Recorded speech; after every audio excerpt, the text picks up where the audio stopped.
Episode ke-53. Akhir sebuah rencana. Andika mendatangi kantor polisi menginfokan keberadaan Robi dan Maya.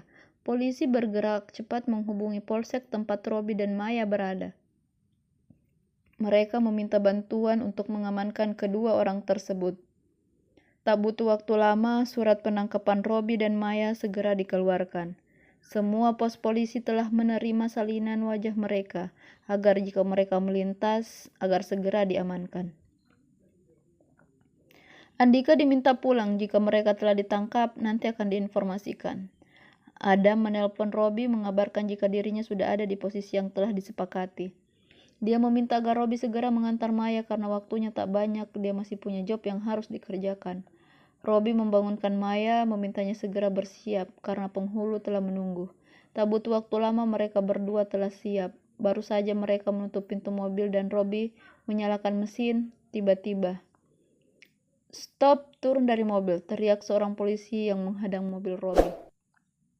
Melihat yang berdiri di depan mobil mereka adalah polisi, membuat Maya panik dan mencubit paha Robi sehingga lelaki itu menginjak gas.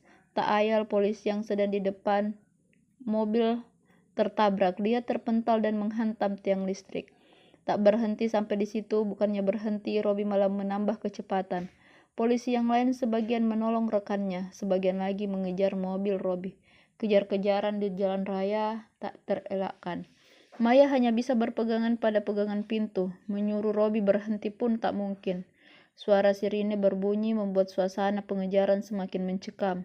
Beberapa kali polisi melepaskan tembakan namun mereka tak menggubris. Di sebuah penurunan, Robi tak melihat ada seseorang kakek tua yang melintas. Dia menginjak rem, namun kecepatan mobil tak berkurang. Robi membanting setir ke kanan. Tabrakan berhasil terelakkan. Tapi mobil kehilangan keseimbangan dan mobil sport hitam terbalik terguling jatuh ke jurang. Polisi yang mengejar sampai ke lokasi tak lama setelah mobil terjatuh. Dari arah jurang nampak asap tebal membumbung ke langit. Mobil Robi terbakar. Polisi segera meminta pertolongan warga yang berada di sekitar ikut menolong. Naas, baru saja tim hendak turun untuk memeriksa mobil, terdengar suara ledakan. Mobil meledak, api menjalar, menghanguskan mobil. Dari arah mobil terdengar suara teriakan kesakitan, diselingi suara minta tolong yang awalnya kencang, lambat laun menghilang. Setelah 2 jam melakukan penyelamatan, mobil berhasil dipadamkan. Jasad Robi yang terbakar dalam mobil dikeluarkan, segera dimasukkan ke kantong mayat dan dibawa ke rumah sakit Bayangkara untuk diotopsi. Tubuh Maya ditemukan di semak-semak sejauh 10 meter dari kejadian. Kemungkinan dia terlempar saat mobil jatuh ke jurang. Dia dalam kondisi kritis dan dilarikan ke rumah sakit umum untuk diberi pertolongan. Setelah menjalani operasi, Maya sekarat. Bayinya selamat. Namun karena belum cukup bulan, akhirnya dia dimasukkan ke inkubator. Dika yang dihubungi oleh pihak polisi. Dia diminta tolong untuk membantu pihak kepolisian mengidentifikasi jasad Robi. Sesampainya di rumah sakit, lelaki itu digiring masuk ke sebuah ruangan. Baru saja masuk ke ruangan itu, indera penciuman Dika telah disuguhi dengan bau formalin yang sangat menyengat. Refleks dia menutup hidungnya. Dia sedikit merapatkan jaket yang dia gunakan karena hawa dingin tiba-tiba menyergapnya. Nampak di pojok ruangan sesosok mayat ditutupi kain putih. Dika dibawa ke mayat tersebut. Perawat membuka kain penutup pada mayat tersebut.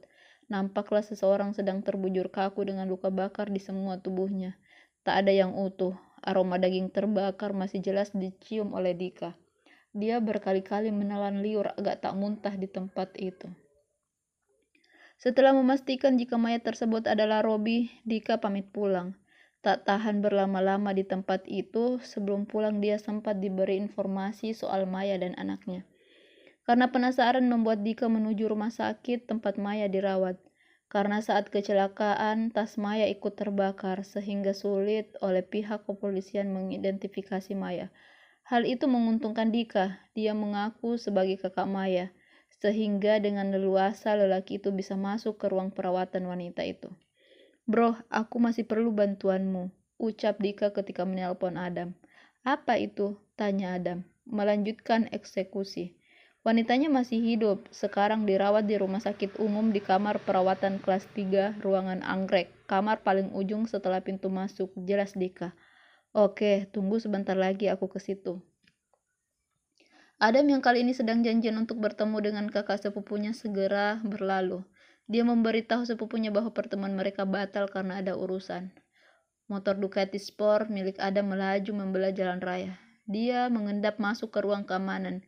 Kebetulan satpam yang sedang berjaga sedang menuntaskan hasratnya di kamar mandi. Dengan mudah, Adam mengatur CCTV agar rekamannya tidak tersimpan. Setelah semua dirasa beres, dia lalu segera bergegas menemani Dika dengan santai.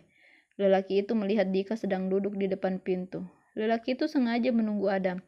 Tanpa saling menyapa, Adam masuk ke ruangan Maya. Tak lama kemudian, dia keluar. Lagi-lagi mereka tak saling menyapa. Dika masih sibuk dengan HP-nya tatkala terdengar bunyi tit dari dalam kamar Maya. Dia lekas masuk memeriksa dari alat pendeteksi detak jantung. Terlihat garis lurus dan suara tak juga berhenti. Dika berlari memanggil perawat. Mereka semua segera melihat kondisi Maya. Maya diberikan pertolongan namun terlambat. Maya meninggal dunia setelah kurang lebih setengah jam diberikan pertolongan. Pihak rumah sakit menyerahkan jasad Maya kepada Dika. Lelaki itu meminta agar jasad Maya dikuburkan bersama dengan jasad Robi. Kasus yang melibatkan keduanya ditutup. Dika mengambil anak Maya dan menyerahkannya kepada Ira untuk dirawat. Dia menceritakan apa yang sebenarnya kepada sepupunya itu. Ira dengan lapang dada menerima bayi mungil yang tak berdosa tersebut. Dia diberi nama Tiara. Ardi yang telah ditangkap divonis kurungan 10 tahun penjara karena tuntutan penipuan dan rencana pembunuhan. Kedua anak buahnya pun berhasil diamankan oleh pihak yang berwajib. Mereka dijatuhi hukuman masing-masing 5 tahun kurungan karena membantu Ardi. Tingkat stres Danu semakin hari semakin parah. Pihak rumah sakit malah harus mengurung Danu di dalam sel karena seringnya mengamuk dan melukai diri sendiri. Dia selalu berhalusinasi, didatangi oleh Airin. Bu Marni tak lagi peduli dengan anaknya. Dia sudah ikhlas jika anak pertamanya itu menghabiskan sisa hidupnya di rumah sakit jiwa. Dia dan Mira memilih pindah ke provinsi yang jauh dari tempat Danu sekarang. Kini, baik Alika dan Hamid, Ira, Bu Marni, dan Mira memulai hidup yang baru. Mereka telah mengubur kenangan pahit bersama orang-orang yang telah mengkhianati mereka. Sedangkan para pengkhianat telah mendapatkan karma atas apa yang telah mereka lakukan. Nah, jadi pelakor tak pantas bahagia ini udah tamat. Alhamdulillah ya, cerbungnya udah berakhir dan semoga tidak mengecewakan. Tapi bagi yang mau lanjut kisahnya, kalian masih bisa nyalain notifikasinya. Jadi biar nanti kalau ada updatean terbaru, kalian bisa langsung cus deh. Set. Tapi menurut kalian di up sekarang atau gimana sih? Nah, aku tunggu komennya di bawah ya. Jangan lupa like, komen, dan subscribe. Terima kasih.